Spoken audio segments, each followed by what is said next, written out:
the next steps in terms of what a presentation looks like, and what are the next steps, and hopefully get to the close. So if anybody is in the sales, world, doesn't matter what sales industry you're in, some of these tips will help, as well as some of this, stuff that I'll be sharing will be a little bit, with the different examples that I will probably tie into some of our direct healthcare sales and insurance sales. So before we get started, again, just a message from the iHealth channel and the iHealth channel and the iHealth radio.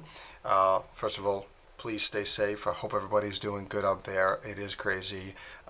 We're a couple of weeks into this coronavirus craziness, and again, stay healthy.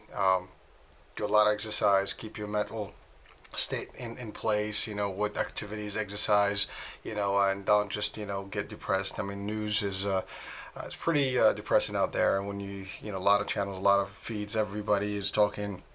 There's a lot of scare and fear and things like that. So please keep positive, keep the momentum, do some exercise, keep the vibe up, keep the energy up, keep the enthusiasm, keep positivity.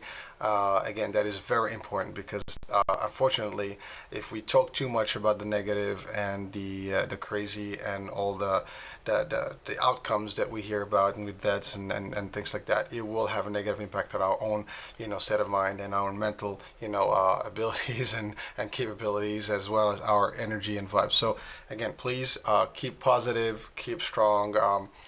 Again, don't go out. I mean, the idea is the longer we stay home and shelter in place, the pretty much everybody will have enough time to determine if they had actually any infection or not, and hopefully they'll be clear. And if everybody does it, we'll go back and resume our lives as we intend them to be. So that being said, we'll resume into our main topic of the day.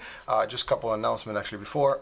We do have daily workout exercises on the channel live in the morning from 10 to 11 with Sam, the Fit and the Fab, and joining the Kick Bridge, the family of I Love Kickboxing, team from the Old Bridge area in Jersey, as well as other folks that joining us live. So join those classes. You can find them also live or replays later on after the actual scheduled broadcast at www.theihealthchannel.com, or you can also, if you have Roku TV or Amazon Fire TV sticks, you can actually download Boxcast TV and then look for the iHealth channel, and you can watch them live on your screen. If you download if you actually go into the website, you can literally just look it up in Google on your smart TV if you have it, or just a computer with a better screen. Again, it's exercise. It's important. Same concept. We need to keep alive. We need to keep moving. We need to keep healthy. What we probably find ourselves doing more of these days is just staying home, eating, and just getting depressed. And of course, when you sit at home, nothing to do, you're probably watching movies and snacking, and watching news and snacking, and it's not helping. So again, we want to come out of this thing, this hibernation, nice and healthy, and physically and mentally, healthy, and our aptitudes are there. So again, just a quick message from the iHealth channel, from Hurricane H here. Again, this is a health, platform, so I'm trying to just keep the context, where it is, and we'll talk more about things. And right now I just want to go into the talk show series, which is the sales world, and then after that we can talk about some more stuff. And we have plenty of time, so I can do a lot of talking. We do have a few shows that are scheduled for next week. One with In Good Hands Medicaid consulting company. They'll actually talk about who's qualified for Medicaid and how can you qualify for Medicaid and things like that, for those people that may be wondering about how to approach to get certain benefits. We also have Medley Pharmacy and a guest speaker, Shirag Kulkarni. He's the co-founder and CMO, and he'll be talking about what their services are. Very important service during this crisis and beyond this crisis. It's an innovative, approach to pharmacy and pharmacy delivery, and they are pioneers. They started this, a couple of years back, so they know this better than most. All right, so again, stay tuned, look forward to those shows, and we have a few others broadcasting later on, for Broker World and other topics. And so that being said, going back to the main topic here, don't want to go back to the main frame here. And so sales, we've talked about probing, we've talked about, canvassing, probing, needs assessment, surveying, doing all that good stuff. But then now we're talking about presentation. You're going through the presentation. We did features and benefits, fabs, with the tie downs, and just making sure you acknowledge things. But the most, you can assume you're a salesperson and you're great at what you do and you're doing a good job about finding the business, generating leads, doing business, getting out there, being in front, getting the credibility that you need. You're good about asking the right questions and getting all that stuff. But what I've seen in my experience is that a lot of people may have difficulty sometimes, just handling objections, which is one of the major, components of a sales, transaction, or major blocks, is that people typically, start with a no. Or people will have, many reasons why they object to your presentation. They might have you in their living room, they might be talking to you, but in their mind there's so many things that may be going through that may be, generating some sort of an objection. And an objection, again, it's an unanswered question or something that is, pending, something that they're not clear of, or it could be just a smoke screen and they could be just trying to, get you to basically refuse, to push you out, or just kind of like, stop the actual pitch. So either way, we need to identify that particular objection. We need to isolate it, acknowledge it, isolate it, and then treat it and address it. And if we do a good job at that, we should be able to get good results. I mean, that's the key. Now, again, objections are natural. If you're in sales, prepare to be objected to. People will have objections, and I mentioned this once before, and it's a quote that I've lived with, in my career path. Salesmanship begins when the customer says no. So no is nothing different for us in sales, and so if you're a salesperson and whatever sales, industries, whatever product services you're out there, pitching, you're going to hear no. And it's kind of like a rejection, and a lot of people fear rejection.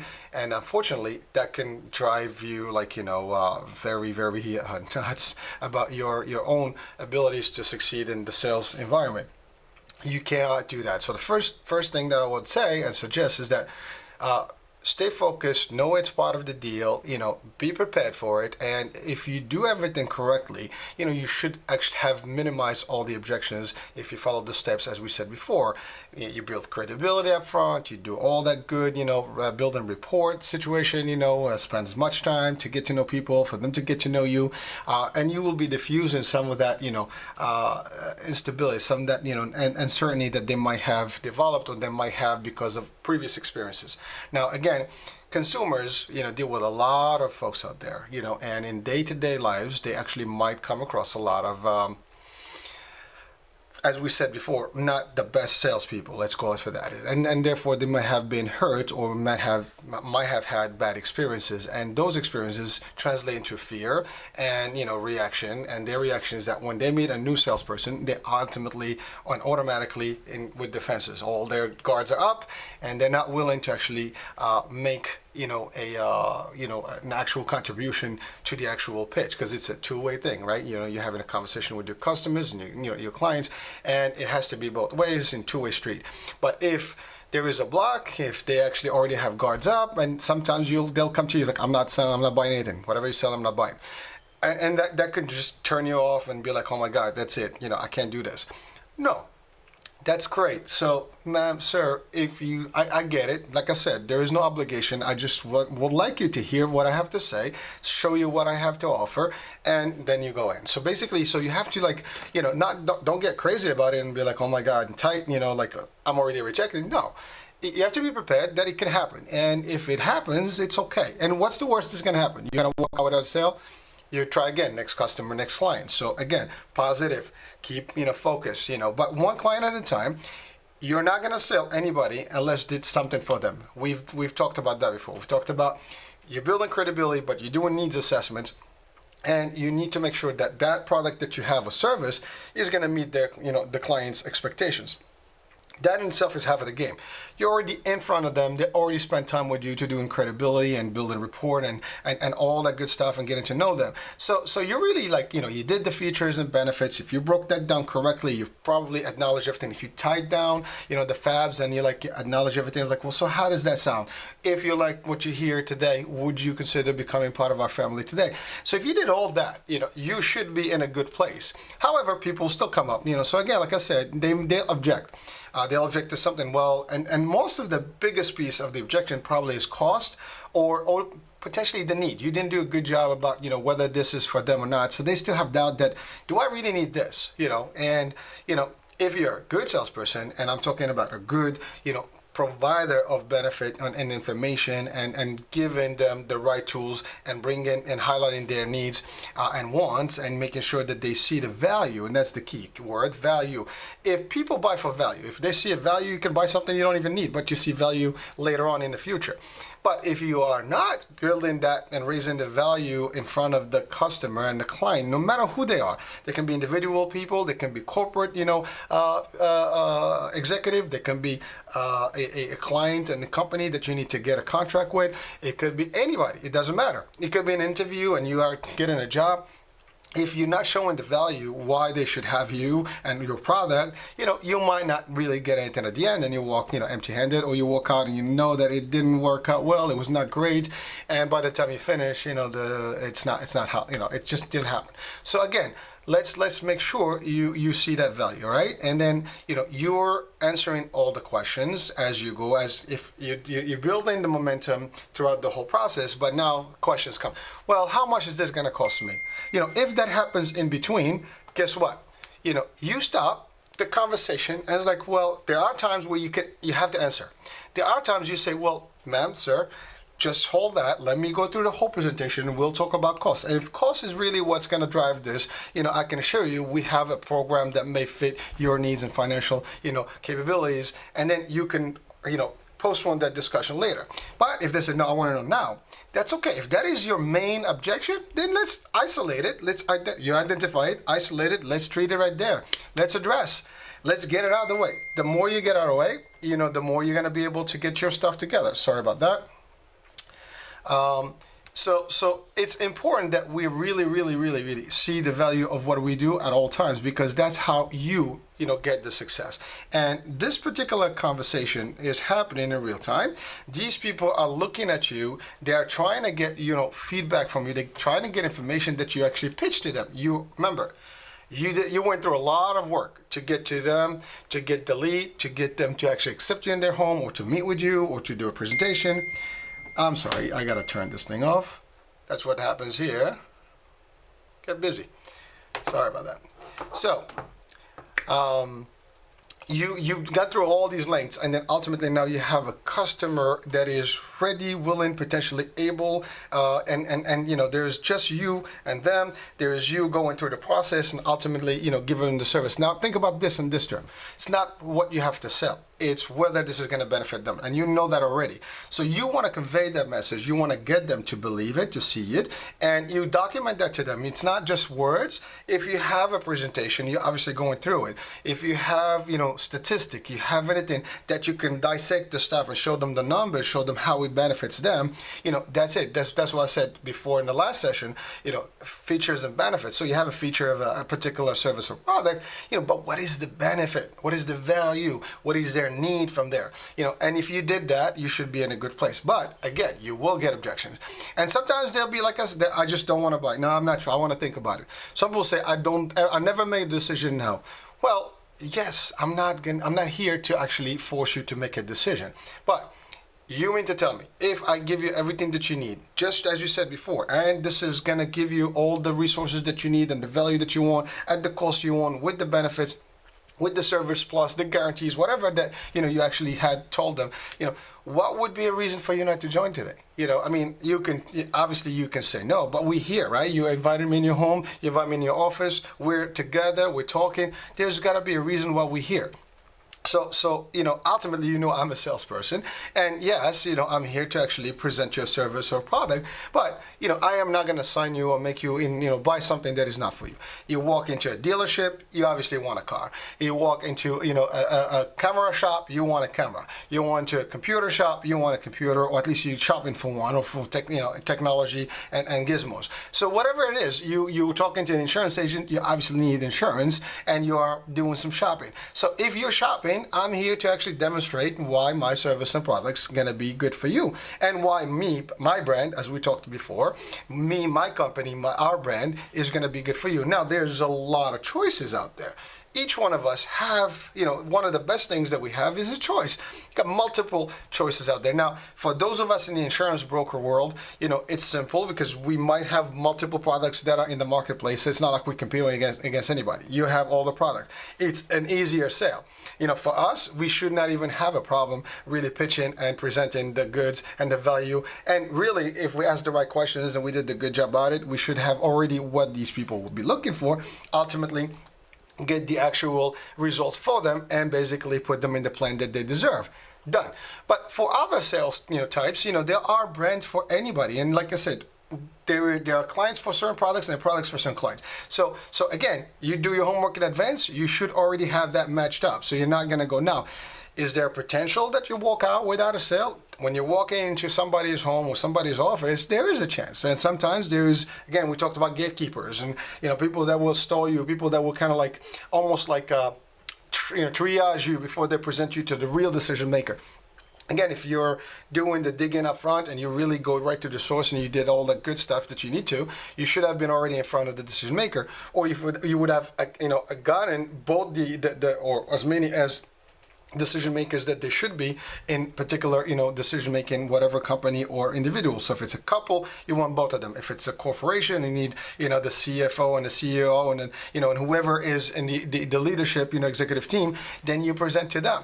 But the end, and same thing, if you're actually presenting to for an interview and you get in that, you want to go, past the first interview, hopefully you go to the actual final interview and the one that's going to make the decision and impress them. Not because you're going to lie to them, you're going to tell them stuff that they want to hear, but you have to document and prove what you have. And if you do a good job, you will have the actual success. Simple enough. So objections are natural. They're going to happen. No is going to be something that you're going to hear, but listen, why is the no?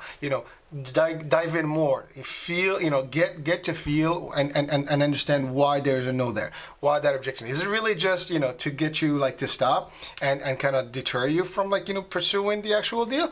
Or really they have an actual value that they're actually not understanding. Maybe there's something you missed. Maybe they're not understanding. So you're telling me you have a question about the doctor and you're not sure if that's going to work for you. So now you have to also repeat when you hear something, you want to reassess that question again and re-ask the question so you can get a little bit of a confirmation that that's exactly what they intend from that objection. So now you ask the question again, you basically almost re-highlighting the whole concept, in the context that they just, throw at you. And then basically you listen to them and then you break it down. So you said 1, 2, 3, 4, X, Y, Z. Let me tell you how this works. And let's. And then before you move on, you say, so now, are we good? Are we cleared? How does that sound? Is that better now? I mean, do you understand that this is going to work this way? And this is exactly what you have the concern on. And trust me, there won't be no concern because this is exactly how it's going to work. So you basically identified it, you isolated it, you acknowledged it, and you treated it and addressed it. Boom. They're going to give you a thumbs up. You move to the next one. There may be another one. There may be a few more. There may be nothing. And again, the most objection that you will get is usually around finances and financial, abilities, payment plans, payment ratios, premiums, things like that.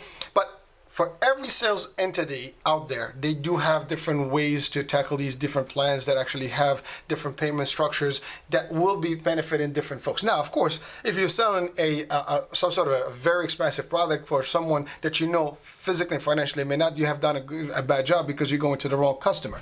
So again, it's all starting from the beginning, way beginning. So if you look at the series, the Sales War series with with these talk shows, you should go to the first one and learn, and really view the first concept of us generate the business and finding the leads, identifying who these customers, doing our homework, getting organized, knowing our customer base, who our clients are, so on and so forth, their socioeconomics, all that stuff. And then you move on, and then you'll see that by now you've done all that stuff right. You're really in a good place. You're actually 90% good at this point. Now you still have to get past the objections and then ultimately close. Now the transition is closing. You assumably, got all the objections done clear. Great, bravo. However, you will find sometimes that, individual salespeople that have a problem closing or asking for the close. Can I have your signature? Would you like, so let's get started with the contract. Let me get the contract. Let me get, the enrollment form. Let's start. The next thing we're going to do is we're going to get you started with the stuff. So that's actually at the end. But sometimes if someone says, oh, I love this, I really want to do it. And then they keep presenting further, well, all right, great. So are we good? Are we ready to do this? Okay, so we'll do the application, and then I would like to go back just to clarify more, so at least you understand what you're signing for and then what the next steps are. And if you're in the Medicare space, in our context of, in health, insurance and Medicare or government program sales, then you want to go, of course, you do your recaps, you make sure you go through all the disclosures and the next steps, what's going to happen, being compliant at all times. There's no option about that. You have to, you must. All right, so those are the things. And in other industries, you probably have the same or similar rules and regulations that you have to follow through with. So do all that. But if you have an actual opportunity, when someone says, sign me up, take my business, you take the business. You don't stop. I mean, you don't continue and challenge it. You do it, but then remember, your presentation still has to be complete, and you want to make sure that there's nothing that's going to stop these people or make them change their mind. You don't want buyer's remorse later. You don't want people to change their mind later because they're going to go somewhere. They have to be convinced that this is the best decision they had. And they can only make the best decision if you give them all the information and the fact. Otherwise, again, you will miss the opportunity. We don't want that. So again, let's do this correctly. Make sure we handle our objections. Make sure highlight them, acknowledge them, address them, work with them, listen clearly, restate the actual question to make sure that you actually heard it right. Then identify if there's someone that's willing to close in between. You stop, you can do the paperwork, whatever you start, and then you go back and re-go over a summary. There's always a recap and summary. Every sale, you must recap everything. Just to make sure that you didn't skip anything, that you didn't miss anything, and then at the end, you make sure that they acknowledge what they're getting into, and you move on. That's a thorough, presentation process, as opposed to like just, okay, you signed here, I got the business, I'm walking away. Remember, it doesn't end with that sale. You want to do more than just selling. Customer service is your frontline, business. You are the frontline in customer service. You do it right up front. It continues with you, and you stay with them. You are the contact between you and that company, whatever the company. Many people, I give the example, when I walked away from different companies and moved to others, my clients were my clients, not so much the company. Yes, they stay with the company. I don't take them. But, when they have questions, they might still call me and I'll tell them I'm not with that company, but how can I help you? And that's the other thing. Just because you move from a company and you don't have the clients, right there, doesn't mean that you cannot pursue them. Like, well, they're not my problem anymore. No, they're still yours. Because maybe they're not happy and they want to change.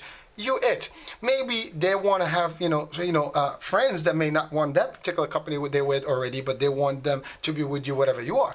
Again, don't look at, don't have a small, narrow vision. Have a nice, unlimited, out of the box, no box type of concept. See the future, see it long term, not just short term. Do that and you'll succeed in sales. You'll always be successful. You will never run out. Those are going to be your best sources of referrals. And that's what goes beyond the close. So you enroll people, they're good, they're in the plan, you buy them, you sell them, they have a key of the car, they have a key of the house, whatever you sold them, they have it. What's the next? Is that service after the fact? Is that next call? So you close them, great. So when you close, you sign, you're done. We're done. We got the business. But the business doesn't end. Now we take it to the next step. The next step means you are their guide. You are their customer rep. You are their go-to person. You are the one that's going to help them get the services that they need. Later on, if they have a question, they call you. Hey, can you help me out here?